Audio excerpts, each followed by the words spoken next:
Bukan setakat tak puasa. Siap live makan tengah hari bulan Ramadan lagi. Soalan saya satu je. Dah hilang terus dah ke rasa malu?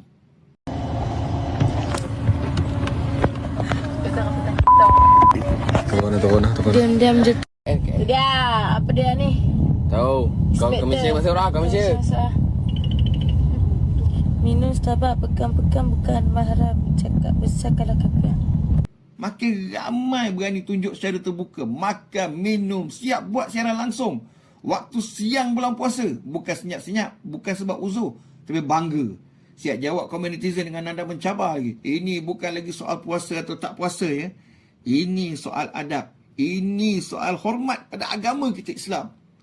Baru-baru ni seorang wanita ditahan oleh Jabatan Hal Ehwal Agama Islam Negeri Sembilan kerana buat live makan dan minum semasa bulan Ramadan. Suami siap ada sebelah lagi. Video ni tular, siap berinteraksi dengan pengikut dan memperlekehkan teguran orang ramai. Menurut Datuk Muhammad Asri Abdullah, pihak berkuasa mandang serius perbuatan yang menghina atau mencela agama. Wanita itu kini disiasat di bawah Seksyen 50 Enakmen Jenayah Syariah Negeri Sembilan 1992. Ini bukan konten biasa, ini kesalahan undang-undang. Saya nak tanya satu soalan jujur. Macam mana perasaan mak ayah anda? Mereka besarkan susah payah ni. Ajar adab, ajar hormat. Tapi hari ni anak bangga buat konten memperlekehkan agama sendiri. Ini bukan keberanian. Ini kehilangan malu. Tak puasa sebab uzur itu antara anda dengan Tuhan. Tapi menunjuk-nunjuk, mencabar, memperlekehkan Ramadan. Itu bukan hak peribadi. Ramadan bukan sekadar ibadah.